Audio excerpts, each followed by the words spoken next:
मोमिनो, तुम पर रोजे फर्ज किए गए हैं जिस तरह तुमसे पहले लोगों पर फर्ज किए गए थे, ताकि तुम परहेजगार बनो। रोजों के दिन गिनती के चंद रोज हैं, तो जो शख्स तुम में से बीमार हो या सफर में हो तो दूसरे दिनों में रोजों का शुमार पूरा कर ले।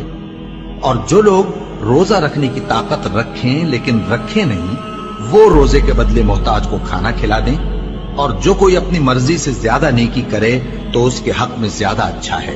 और अगर समझो तो रोजा रखना ही तुम्हारे हक में बेहतर है। रोजों का महीना रमजान का महीना है, जिसमें कुरान अव्वल नाजिल हुआ, जो लोगों का रहनुमा है और जिसमें हिदायत की खुली निशानियां हैं और जो हक व बातिल को अलग अलग करने वाला है। तो जो कोई तुम में से इस महीने में मौजूद हो, चाहिए कि पूरे महीने के रोजे रखे, और जो बीमार हो या सफर में हो तो दूसरे दिनों में रोजे रखकर उनका शुमार पूरा कर ले।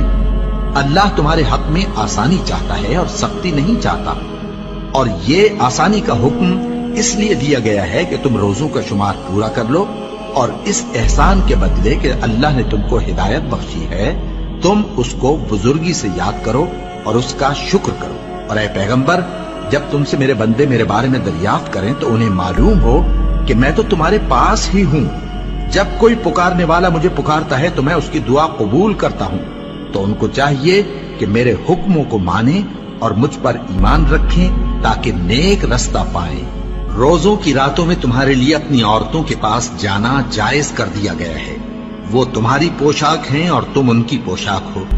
अल्लाह को मालूम है कि तुम उनके पास जाने से अपने हक में खयानत करते थे, सो उसने तुम पर मेहरबानी की और तुम्हारी हरकत से दरगुजर फरमाई।